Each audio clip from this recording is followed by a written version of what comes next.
Yes, everybody, welcome back to the Vitesse Youth to Gold Season 4. Now, I have got some apologising to do because, well, this weekend I've done my front garden. I've got to say, I was absolutely battered. So I did miss an upload this weekend of the Vitesse save. I am very, very sorry. I hope you guys forgive me. We are back today in January. I don't believe there's been any games since last episode. I'll be honest, I've not played the save for a week. There was a little bit of pre-recording. So I'm a little bit lost as to where things are. I've been looking at the schedule. It's not going great, is it? We lost to Hervenien last time out, but we did beat Ajax in that 1-0 game. I mean, that will never leave me. That was absolutely fantastic. And of course, we are in January, where I believe this morning, or it has already just happened today in-game, we have got our signing of number 1, Kenta Yamashita, but then most likely Mikael Villegard, the goalkeeper, that we have been looking forward to signing with a potential buyback of £1.8 million on him. Worth chucking him for the rest of this season, I think, because so far we are using, of course, Maxime Manandici and Sebastiano Nava, but we do certainly need a bit of an upgrade in goal. So, Mikael Villegard comes in straight away in January, brand new goalkeeper, very exciting. In terms of what we could do the rest of this window, well, there's no money whatsoever, is there? £0 transfer available and 5.5k in wage budget, negative. And when we're looking into the team, there's not really anyone that's wanted that we could sell for a bit of money, other than potentially Yesper Hanstead, who is transfer listed, and we have told him that he will go if we get offers for him. But I mean, we might as well see if we can get anywhere between that 3 million. That would be a gigantic sale. Anyway, we have got an offer for Yesper Hanstead, and it's £3.5 million from Al Tawoon. I'm very scared of risking this, but I would love to try and get this in there as well. They have accepted it. 50% percentage of profit of next sale as well. £3.5 million.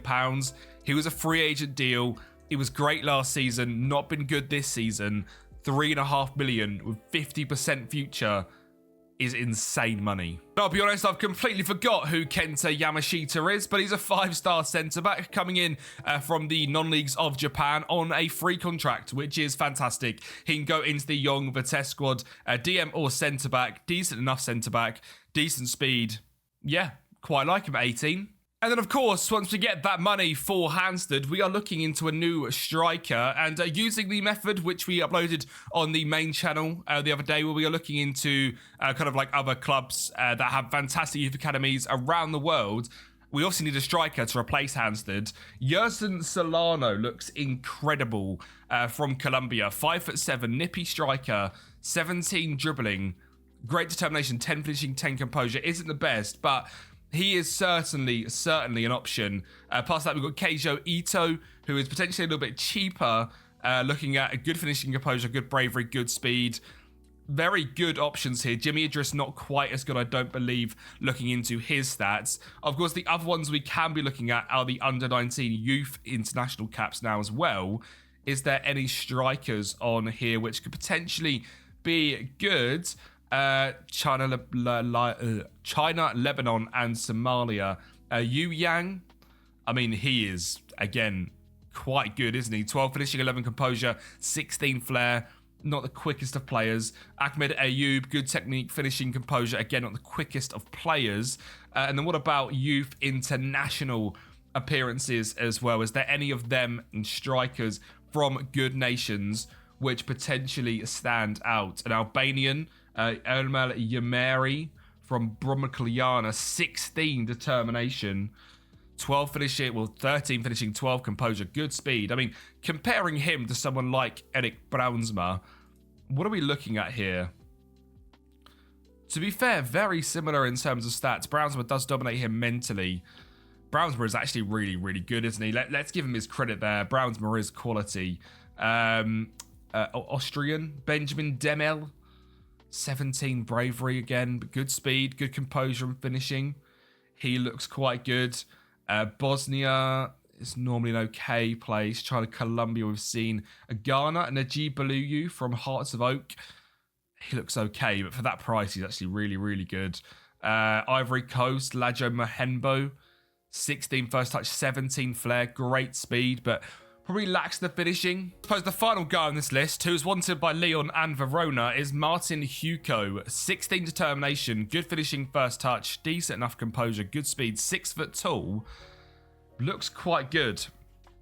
At SM Khan not playing, could be someone to look at. And of course, we've got our shortlist as well, which we have just been building up and up and up. And there is a bunch of A+ priority signing strikers here too. I quite like the look of Afran Bemper because he's a bit different. So far in Ghana, Adebelabani Gold Stars on a 7.49 this season.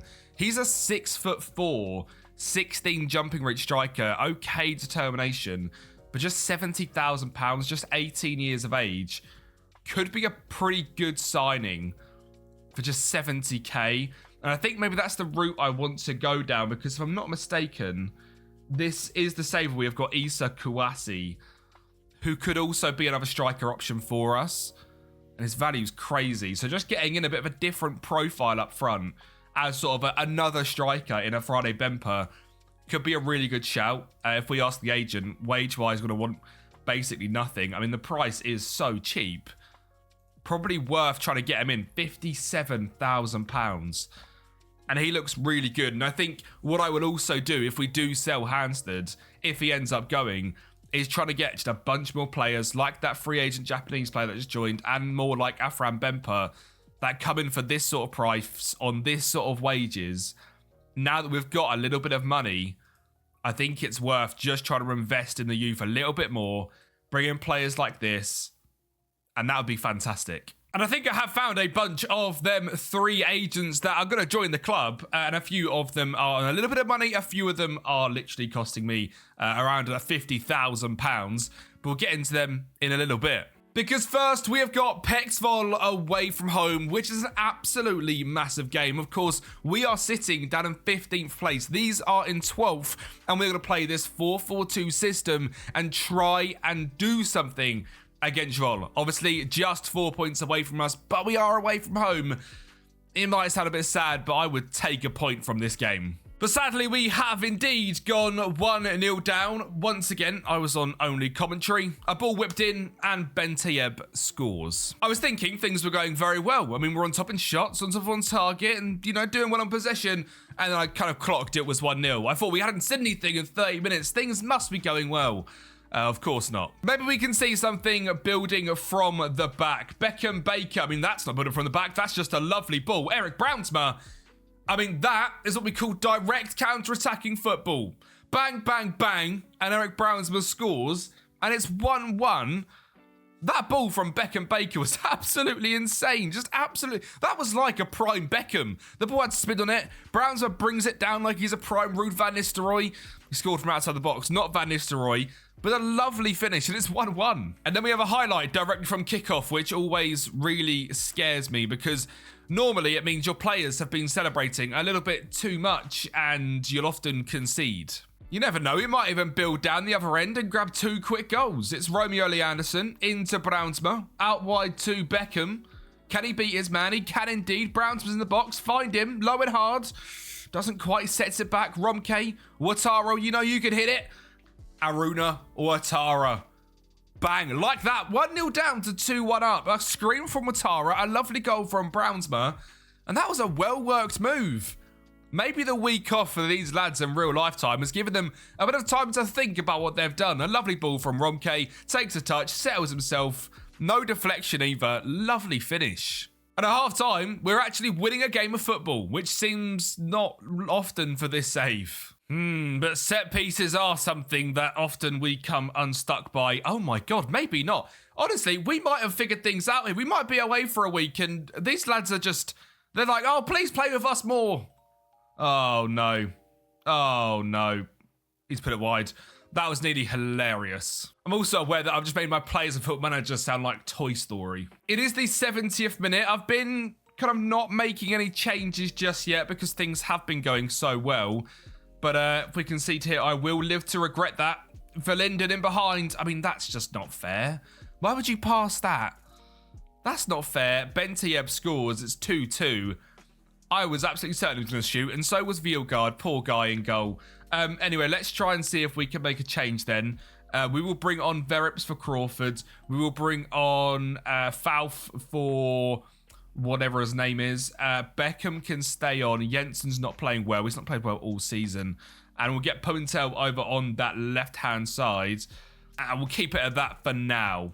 And as I kind of said at the start, I would take a draw in this game, which feels negative, feels sad, but given where we've been this season, a point here isn't so bad against a team which is better than us. And you can see the match engine here, sort of the match momentum. We've had a little spell of dominance, so we scored our 2 goals.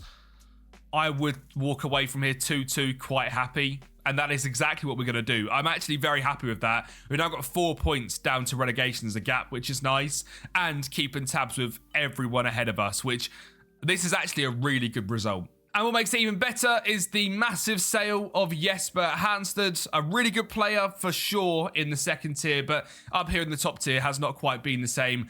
£3.5 million, clears off £5,500 in wages. We get a little bit of money to spend, which we can now show you guys all the players that we have been signing. Yesper Hanstead, thank you very much.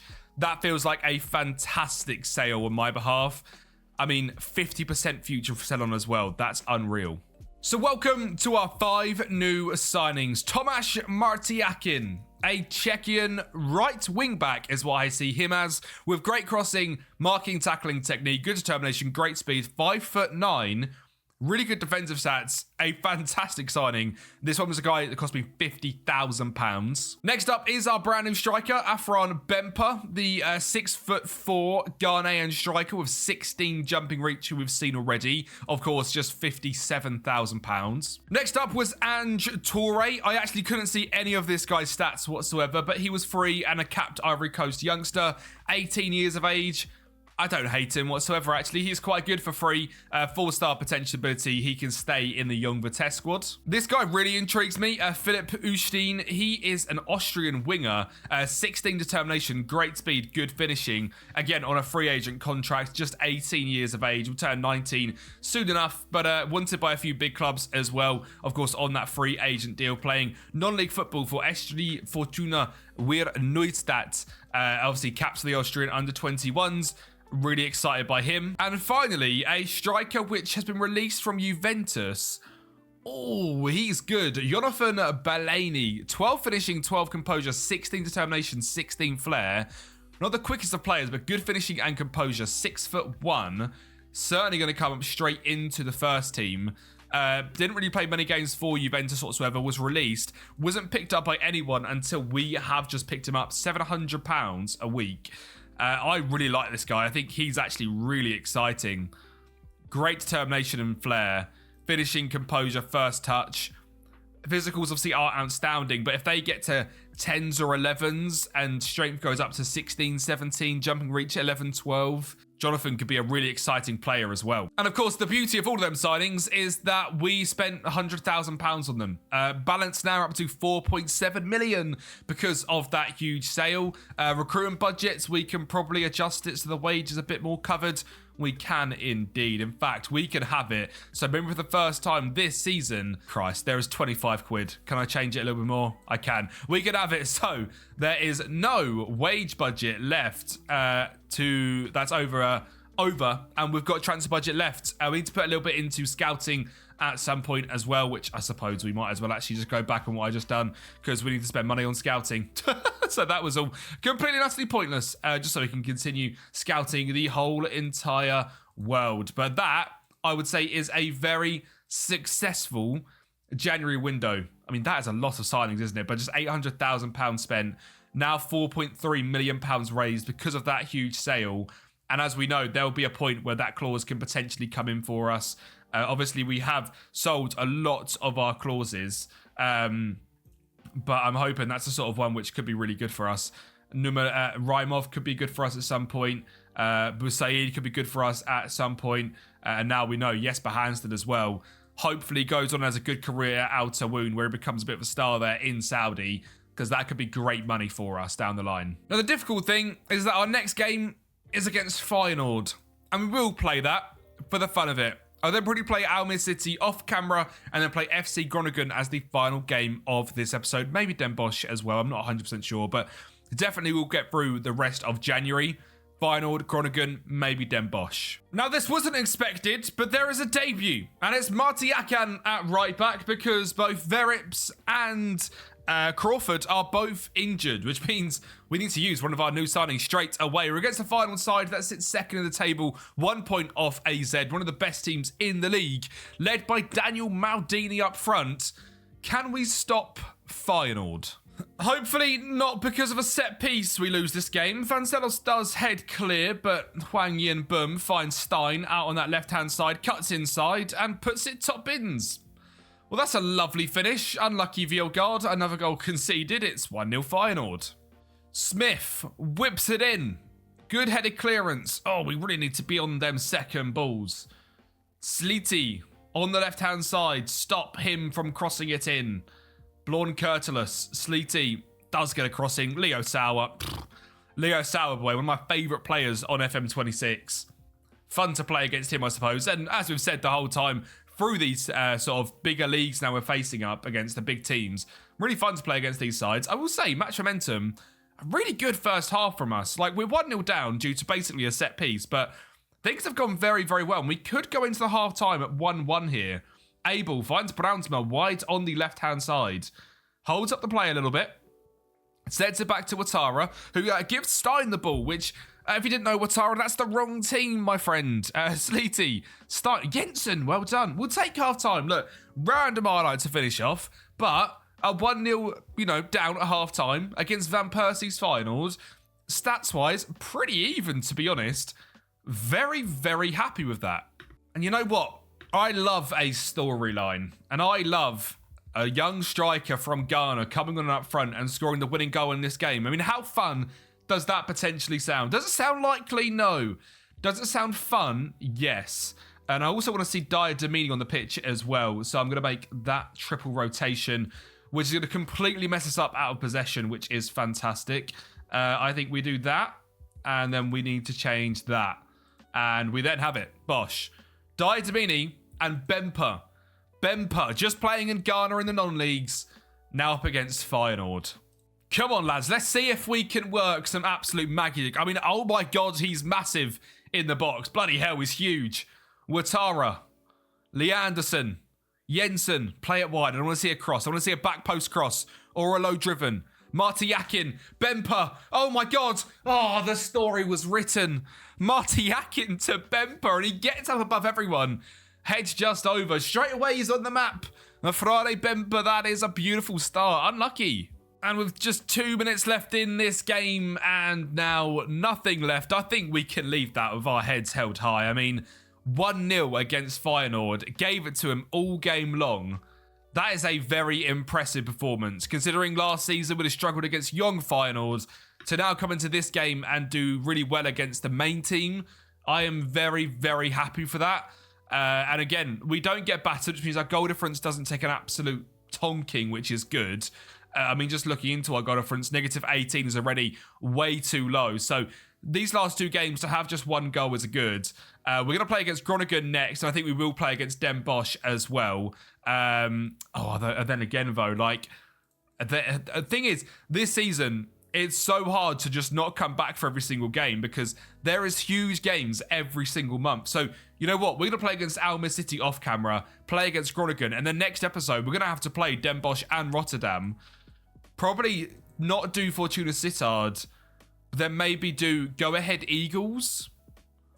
I'm not too sure, but yeah, we're not going to do Den Bosch in this episode as well because, I mean, next episode, we've got the bottom two straight away, back to back, and we have to get 6 points from them. So we're going to go ahead now, probably see nothing in terms of transfers until after Almere City, and then come back and hopefully try and finish this episode with a victory against FC Groningen. Well, finally, we have had a stroke of luck as the idiot at Almere City gets a straight red card. That was after Eric Brownsma scored 2 goals in this game, once again showing his recent form and becoming a bagsman. And they weren't just tap-ins, he was showing that speed in behind, control, and finishing ability. Brownsma was finally showing that 15 composure. And in this game, we ran away 2-1 winners. That red card in the 62nd minute absolutely killed them. Stopped them in their tracks as they got their goal back in the 45th minute. And we finally get a victory in the league. We now have it all in our hands to go out there and get back-to-back against FC Groningen, who we've got at home, currently sitting in 11th place. We are out of the relegation zone and have them up next. That is a massive, massive victory. And we are basically at full strength for this game. And it's one which I think we can finally start to grow this season. 3 points here starts to give us that little bit of belief that safety really is possible, all while making money in January, which would be absolutely huge. Big £3.5 million, remember, we have just raised. Our biggest sale yet, an absolutely massive one. And our squad's got better. Right, let's not go 1-0 down. It seems to be something we do all the time at home. Morsena and Van Bergen linking up. Van Bergen down the right-hand side. I'm pretty sure he's terrorised me once before this season already. Ball whipped in, headed wide, and we stay at 0-0.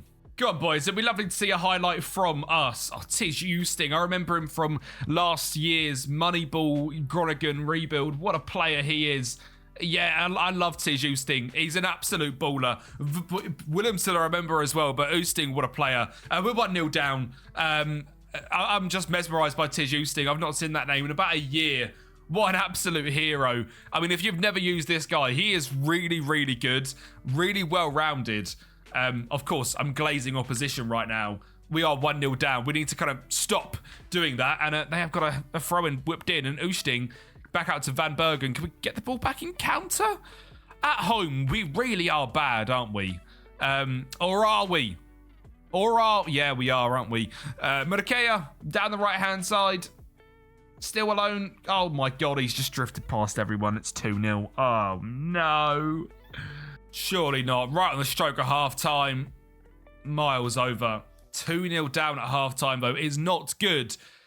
And I seem to be that we always come back and we do these games at home, and we're just worse at home. I don't know why we're so bad at home. It's a big stadium. It's a big crowd. They've been waiting for a few years to get back to playing games like this.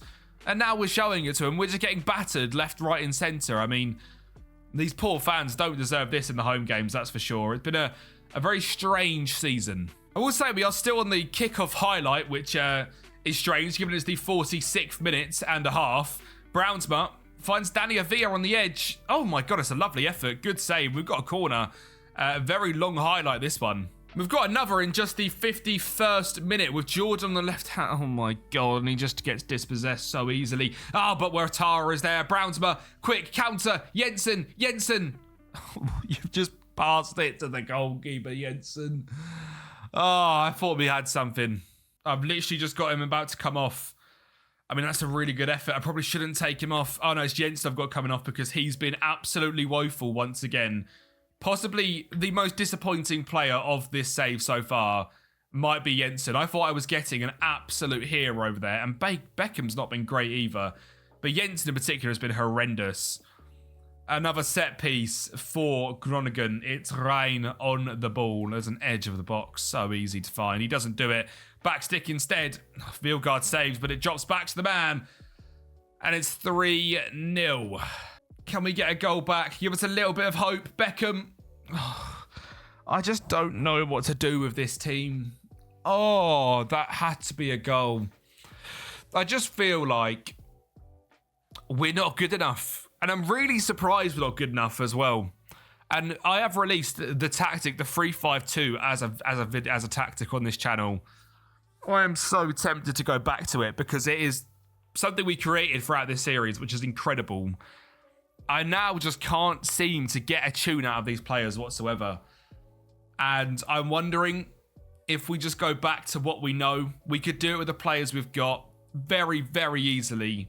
And maybe that's what we do next episode, because currently we just aren't creating enough. Obviously, we got a victory in the last game, but probably would have bottled it. We were 2-1 up and they had a red card. So we're still just about clear of relegation. If I was to switch tactic back to that 3-5-2, I'm going to clear the squad out and just see what it would actually look like. I mean, it would potentially require me going out and getting another striker, or we use Jensen up front and see if we can use his sort of finishing ability. He's actually a really good deep lying forward, actually. So probably wouldn't be that. I imagine we'd just play probably Verips or Crawford or Makiaratan in that position instead. And it is such a good system that we built. I do wonder if we're just being silly by not using something which we built in this series and very clearly works. Tried to change our way this season. Maybe we just go back to what we know. And even our backups actually kind of suit it. Nava, Abel, Zamberi, Falf, Vogden Ahmed as the backup DMs, Malati Akan as the backup right mid, Baker as the backup left mid, Domini, Bellini and Bemper as the backup striker. There's left back options on there if we want to play left and right wing backs instead as well. I mean, that's a potential option. I mean, during the course of that video, I did make, where are they? My underdog 352 defensive was more wing backs rather than the bog standard. I mean, let me just load in the actual 352 main, just so I'm sure it is exactly this. It is indeed. We have then a defensive variation and an attacking variation. I wonder if we're better off just using these as our free tactics, doing what we know in this system. We might just be so much better off. I think that's what we're going to do next episode, which means we don't need to go and do any more transfers. I'm obviously very keen to keep that wage budget, scouting budget, so we can keep scouting. Bank balance I'm really happy with, no debt, 5 million in the bank, really good. I'm very happy with our transfer activity in this episode in particular. I think our B team is incredibly strong. We're getting a really strong, if we check out B and under 19s, in terms of 5-star potential players. I mean, this list goes on and on. 5-star, 31 players, including 4.5-star, 39 players that are 4.5-star potential and more. There's some players in the under 18s of the B team, like a Richie Lugenstein, who could come into the first team and play lots of games for us. Cosmin Mayres as a potential cam. Mark Jackson, who's out on loan next season, come back into this system as well. Wilbert Proms, Isa Kawasi, of course, the striker I can use. I think we're going to have to go back into this system and just do it for this year again and see what we can do, because currently it's not exactly looking fantastic. Now, next episode, we can get ourselves out of the mud. There's 6 points sitting right there to go and pick up. And then probably we'll play Fortuna and FC20 off camera and do Go Ahead Eagles and probably NEC Breda in the episode as well. And then coming towards the end of the season, 7 final games, probably have a youth intake special in there and then a final for the season if it looks like relegation is a chance. So we've got a huge couple of episodes coming up. Make sure you subscribe to the channel. Thank you guys so much for watching, and I'll speak to you next time.